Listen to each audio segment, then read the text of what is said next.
કોઈ એક એવું તત્વ કરું, ક્યાંક કોઈ એવી અલૌકિક તત્વમાં એવી શ્રદ્ધા ખરી કે જ્યારે આવો વિપરીત સંજોગ આવે ત્યારે તત્વને યાદ કરો અને એ તમને ઉગાડીને લે. સબન કે આધાર ધન નિર્ધનમ કે. ધનવાનનું ધન નહીં, કારણ કે એને તેમ થાય કે બે ભલે ને ગયા. નિર્ધન જેની પાસે ઓછા હોય ને એના માટે એક એક રૂપિયો પણ બહુ કિંમતી હોય. તો યમુનાજીનું નામ ભક્ત માટે નિર્ધનનું ધન છે. એક એક નામ એના માટે બહુ કિંમતી હોય. એટલે આપણને છે ને સંખ્યાબળની મહત્તા ખબર છે. લાખ વાર જાપ કર્યા, 11 માળા કરી, 25 માળા કરી, 100 માળા કરી, પણ નામનો મહિમા ખબર નથી. કારણ કે નામનો મહિમા તો એવો છે કે એક વાર પ્રેમથી પુકારેલું નામ પણ 84 લાખ યોનિમાંથી મુક્ત કરી શકે. નામનો મહિમા એવો છે. આપણને સંખ્યાબળનો મહિમા ખબર છે કે લાખ વાર જપ કરો તો આવી સિદ્ધિ થાય, 1000 વાર જપ કરો તો આ તો સંખ્યાબળ છે. સીધી વાત બધાને સમજાય. બધા વેપારીઓ છો, તમારે લાખ રૂપિયા ઉપાડવા હોય અને 10 લાખ ઉપાડવા હોય તો ચેકમાં કેટલી વાર સાઈન કરવી પડે? 100 ઉપાડવા હોય, લાખ ઉપાડવા હોય અને 10 લાખ ઉપાડવા હોય તો 100 માં 1 વાર, 10,000 માં 10 વાર, લાખમાં 10 લાખમાં 10 વાર, આવું હોય. એક સાઈન કરો તો એનાથી લાખ ઉપડે, 10 લાખ એવું પડે ને 1000 એવું પડે. એમ એક વાર પ્રેમથી પુકારી લો તો 84 લાખ યોનિઓમાંથી મુક્ત થઈ જાય. તો પછી એમ કેમ કહો છો કે અહર્નિશ ભગવત નામ જપો, 24 કલાક જપો? તસ્માત સર્વાત્મના નિત્યમ શ્રી કૃષ્ણ શરણમ મમ. એક વાર કાપી હોય તો આખો દિવસ કેમ? તો કે એક વાર જે લીધું એ ભગવાન ક્યારે સાંભળે આપણને ક્યાંથી ખબર પડે? એ કયા નામને સાંભળે છે, કયા સમય સાંભળે છે એ આપણને ખબર નથી. એટલે આખો દિવસ જપવું, કારણ કે આપણે એ નથી જાણતા કે ક્યારે સાંભળી રહ્યો. તો નામ તો ધન નિર્ધનન કે. નિર્ધનનું ધન એ શ્રી યમુનાજીનું નામ છે. તો લેત શ્રી યમને નામ દેત અભય પદદાન. ભગવાન ભય નથી આપતું. આપણા બધાની તકલીફ શું છે? ઘણા લોકો એમ કે હું ભગવાન સિવાય બીજા કશાથી ના ડરું. તો ભગવાનથી ડરવાની જરૂર નથી. ભય તો આપણા પાપનો રાખો, ભગવાનનો ભય નહીં રાખ. અભયમ સત્વ સંસ્કૃતિ. ગીતાજીમાં ભગવાન કે હું તો અભયતા આપું છું. એક ભગવાન એવો છે જેની પાસે જતા ક્યારે ડરતા નહીં, ભલે તમારા હાથે ગમે તેટલા પાપ થયા. કારણ કે પાપથી મુક્ત ભગવાન સિવાય બીજું કોઈ નહીં કરી શકે. લોકો ભલે એમ કે કરેલા કર્મો તો ભોગવવા જ પડે, એવું કાંઈ નથી. કરેલા કર્મોમાંથી ભગવાન મુક્ત કરાવી શકે. અહમ ત્વા સર્વ પાપેભ્યો મોક્ષયિષ્યામિ મા શુચ. ગીતાજીમાં તો ભગવાન કહે છે સર્વ ધર્માન પરિત્યજ્ય મામ એકમ શરણમ વ્રજ. તું મારા શરણમાં આવ, હું તને તારા બધા પાપોમાંથી મુક્ત કરી દઈશ. એટલે ગમે તેવા જીવનમાં પાપ થયા હોય, ગમે તેવી આદત હોય, વ્યસન હોય, ગમે તેવું જીવન હોય, પણ ભગવાન પાસે જવાની તક મળે તો પાપનો વિચાર કરીને અટકી ના જતા. પહોંચી જજો જેવા છો. અપી ચેત્સુ દુરાચારો ભજતે મામ અનન્ય ભાગ સાધુરેવ સમંતવ્યો સમ્યક વસિતો હિ સહ. ગીતાજીમાં તો ભગવાન કહે છે ગમે તેવો પાપી હોય પણ મને ભજવાનો સંકલ્પ કરે તો એને સાધુ જાણવું. હવે કોઈ ઓરડો 100 વર્ષથી બંધ હોય, અંધારું હોય, એમાં અજવાળું કરવા માટે કેટલા વર્ષ લાગે? અંધારું દૂર કરવા માટે કેટલા વર્ષ લાગે? 100 વર્ષથી બંધ છે. 25 વર્ષ, 50 વર્ષ, 20 વર્ષ, 5 વર્ષ, અરે ના, એક દિવાસળી પ્રગટાવો તો 100 વર્ષનું અંધારું જતું રહે.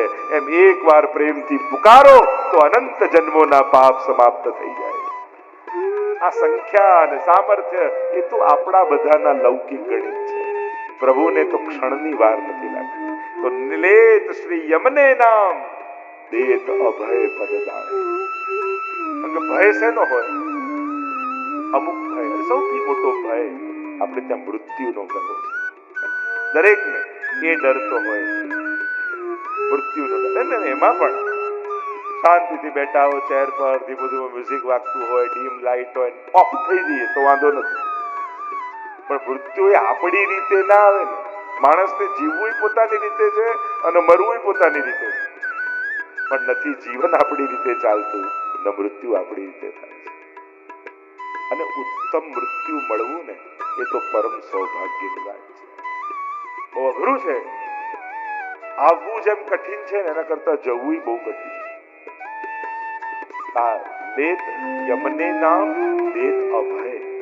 અને જે યમુનાજીની ગોદમાં બેઠો છે એને યમનો ભય નથી.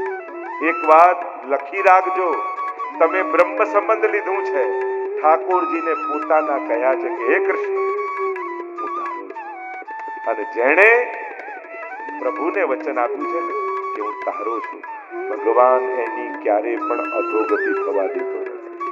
ક્યારે પણ તમને યમ લેવા નહીં આવે, તમને તો વ્રજ ભક્તો લેવા માટે આવશે નિત્ય લીલા માટે. આ વૈષ્ણવની ગતિ છે. મેં ગઈકાલે જ કહ્યું ને, વ્યક્તિ બનીને જન્મીશું, વૈષ્ણવ બનીને જીવીશું અને વ્રજ ભક્ત બનીને જઈશું. અષ્ટસખાઓના જીવન ચરિત્રમાં તમે જુઓ, છેલ્લે જ્યારે લીલામાં પધારતા હોય ને ગુસાઈજી પૂછે, સુરદાસ चित्त की वृत्ति कहाँ है? कुमनदास चित्त की वृत्ति कहाँ है? राधे बैठी तिलक सवार, खंजन नैन रूप रस माते, कैसी युगल स्वरूपों की लीला में भक्तों का चित्त है अंत समय. તો અંતે મતિ ભગવાનમાં રહેવી એ બહુ મોટી વાત છે. અરે હવેલીમાં ઠાકોરજીની સામે બેઠા હોઈએ તોય મન ભગવાનમાં નથી હોતું, તો અંત સમયમાં હોસ્પિટલના ખાટલામાં ઓક્સિજનનો બાટલો ચડતો હોય, આજુબાજુ નર્સ અને ડોક્ટર ઊભા હોય, કેટલાય બાટલાના સોઈઓ ભોંકાયેલી હોય, એવા સમયે તમને ભરોસો ખરો કે તમારું મન ઠાકોરજીમાં હશે? વિચાર એમ થાય છેલ્લે ભગવાનનું નામ લઈ લઈશું, આપણે ક્યાં ચિંતા છે? એમ છેલ્લી ઘડીએ ભગવાન જીવવા પર આવો સહેલો નથી. એ ઉત્તમ મૃત્યુનું જ પ્રમાણ નથી, એ ઉત્તમ જીવનનું જ પ્રમાણ. પણ હા, પ્રભુને વિનંતી કરી છે, જીવવા ચાલશે ને મારા વશમાં હશે ત્યાં સુધી તારું નામ લઈશ, પણ અંત સમયે જ્યારે જીવવા ઉપર મારો વશ નહીં રહે એ સમયે હે ઠાકોરજી તું આવીને બેસી જજે. જ્યાં સુધી આંખો મારા વશમાં છે હું તને જોઈશ, પણ જ્યારે મારા વશમાં નહીં હોય ત્યારે તું મારા આંખોની સામે આવીને ઉભો રહી જજે. કર્ણ મારા વશમાં છે ત્યાં સુધી તારી કથા સાંભળીશ, તારા શંખનાદ વેણુનાદ સાંભળીશ, પણ વશમાં નહીં હોય ત્યારે તારે વાંસળી વગાડવી પડશે. ભક્તિ મારા વશમાં છે ત્યાં સુધી કરીશ, જ્યારે મારા વશમાં નહીં રહે ત્યારે તું ભાવ રૂપે મારા હૃદયમાં આવી જશે. તો દેત શ્રી યમને નામ દેત અભય પદ. સૌથી મોટો ભય મૃત્યુનો છે અને એના દેવતા યમરાજ છે, પણ જેણે યમુનાજીનો આશ્રય લીધો છે યમરાજ એને ક્યારે સતાવતો નથી. એમ કહ્યું ને કહત એટલે રસિક પ્રીતમ પિયા બસજુ ઇનકે દેત અભય પદદાન. અને રસિક એટલે હરિરાયજીની છાપ છે, અને પ્રીતમ પિયા બસજુ ઇનકે, કારણ કે ઠાકોરજી યમુનાજીને વશ છે. એટલે કદાચ અંત સમયમાં હરિનું નામ ન નીકળે તો યમુના માને પુકારી દેજો, તો કારણ કે યમુનાજીને વશ છે. જો યમુનાજી દોડીને આવશે તો એની પાછળ ઠાકોરજી પણ આવશે. એમ કહી આગળના પદમાં શ્રી હરિરાયજી ગાન કરતા કરે, આમના વગર એવું કોણ કરે? તો આ શું કરે છે? ભરત દુઃખ દ્વંદ, ભક્તોના દુઃખ હરી લે. તો જીવનમાં દુઃખ બહુ સ્વાભાવિક, જુદા જુદા પ્રકારથી જીવનમાં દુઃખ આવવાના, અને ન આવે તો માણસ ઘણીવાર ઊભા કરી લે છે. અને મોટા ભાગના દુઃખો ઘણીવાર માણસે પોતે ઊભા કરેલા હોય છે. ભરત દુઃખ દ્વંદ, સુખ કંદ બરકે, દુઃખ હરે અને સુખનું દાન કરે. પણ ભક્તોના દુઃખ અને સુખ બંને જુદા છે. ભક્તોના દુઃખ કયા છે? ઈશ્વરથી વિખૂટા પડે હજારો જન્મોનો અંતરાય. એ જે પ્રભુથી દૂર થયાનું દુઃખ છે ને, તાપ ક્લેશ, એ જ ભક્તના જીવનનું સૌથી મોટું દુઃખ છે. અને સુખ કયું છે? ભગવત સેવાની પ્રાપ્તિ થવી, એ જ પરમ સુખ છે. શ્રી યમુનાજી કેવા છે? હરત દુઃખ દ્વંદ.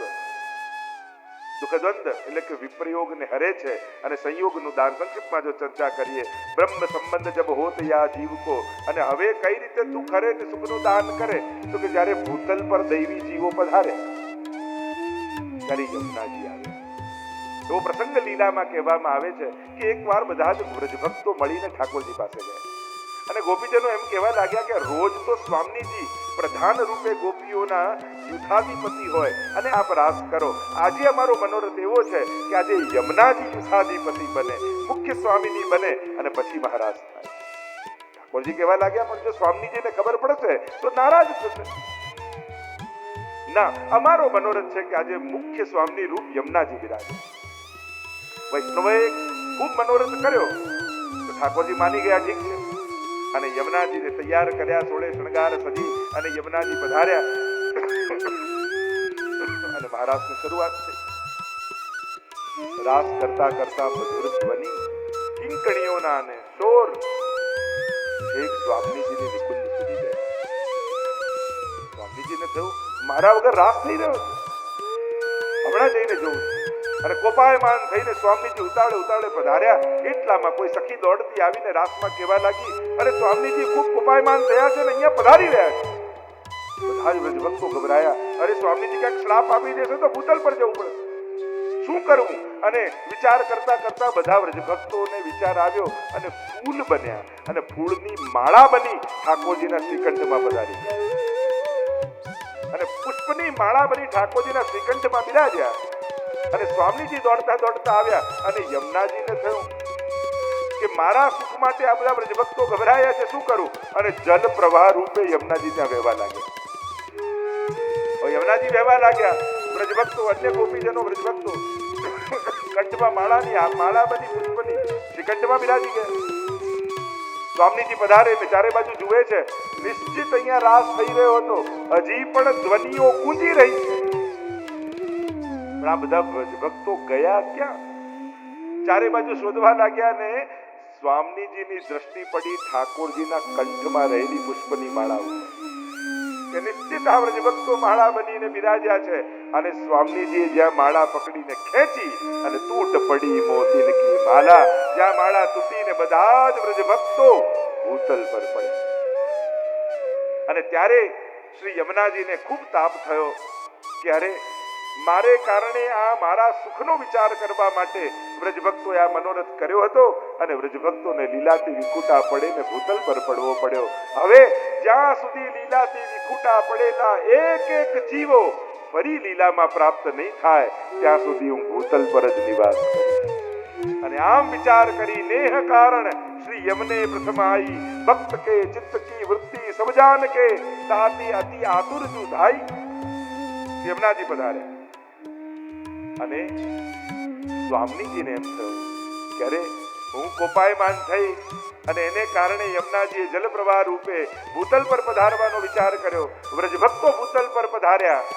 હવે હું પોતે મહાપ્રભુજી રૂપે, આચાર્ય રૂપે ભૂતલ પર જઈ એક એક જીવોને બ્રહ્મ સંબંધ કરાવીશ અને ફરી લીલામાં પ્રાપ્ત કરાવીશ.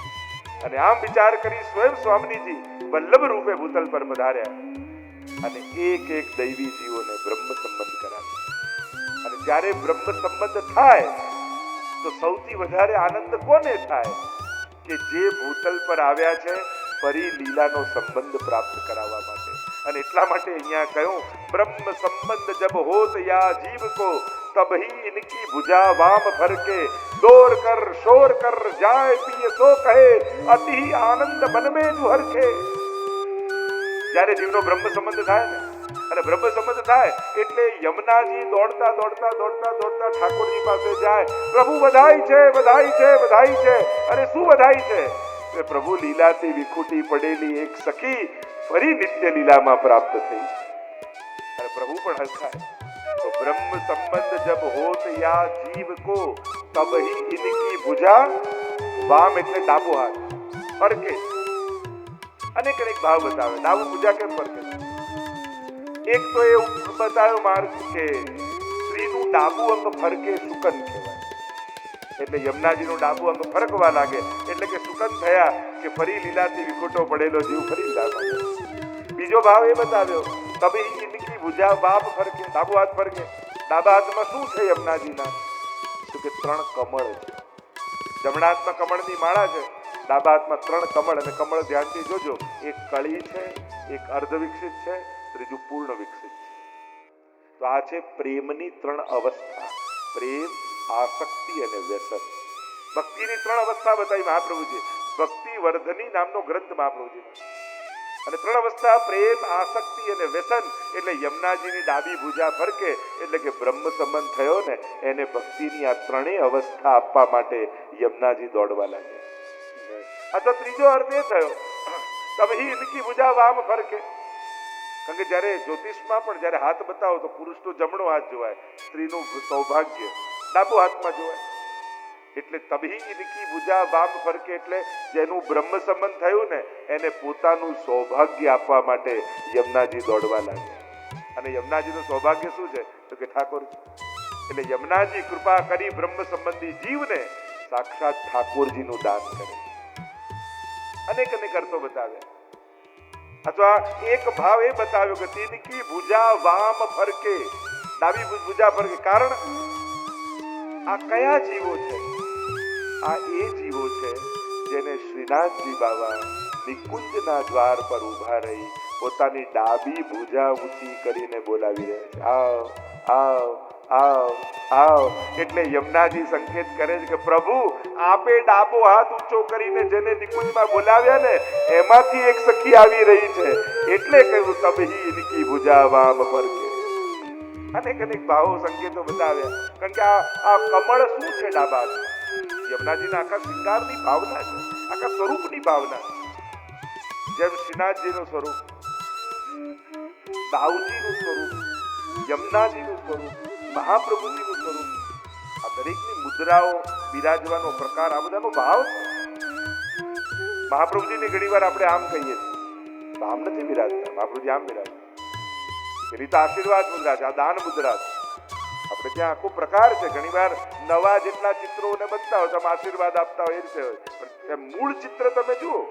આપણે મહાપ્રભુજીનું મૂળ ચિત્ર હોનાર નામના ચિત્રકારે ત્યાં આખો વાર્તા પ્રસંગ આવે, યમુનાજીના તટ પર મહાપ્રભુજી બિરાજ્યા છે અને કૃષ્ણદાસ મેઘન, માધવ ભટ્ટ કાશ્મીરી અને દામોદરદાસ સરકારની આ 3 વૈષ્ણવ જોડે મૂળ ચિત્ર આજે પણ કિશનગઢ રાજસ્થાનમાં બિરાજે છે. 3 વાર બનાવ્યું પણ ચિત્ર બન્યું જ નહીં. અને પછી મહાપ્રભુજીની આજ્ઞા લઈ કે આપ આજ્ઞા આપો તો મને રાજાએ મોકલ્યો છે બનાવવા માટે, અને આપે આજ્ઞા આપી ત્યારે આ મૂળ ચિત્ર બનાવ્યું. જે સાષ્ટાંગ દંડવત કરી રહ્યા છે એ દમલાજી છે, જે હાથ જોડીને બિરાજ્યા છે એ કૃષ્ણદાસ મેઘન છે, અને જે લખી રહ્યા છે એ માધવ ભટ્ટ કાશ્મીરી છે. આ માધવ ભટ્ટ કાશ્મીરીની પણ બહુ મોટી સેવા છે. આ સુબોધનીજી આદિ ગ્રંથો મહાપ્રભુ તો પ્રવાસમાં રહેતા અને જે બોલતા જાય લખતા જતા. અમારા રમેશ કાકાને પણ એક બહુ ઉત્તમ એમને આવડત છે, કેટલા ગ્રંથો એમને લખ્યો. અને હું તો એમને આશીર્વાદ આપું કે હંમેશા લખતા રહેજો. કારણ કે હવે આપણા સંપ્રદાયમાં લેખકો બહુ ઓછા થઈ ગયા.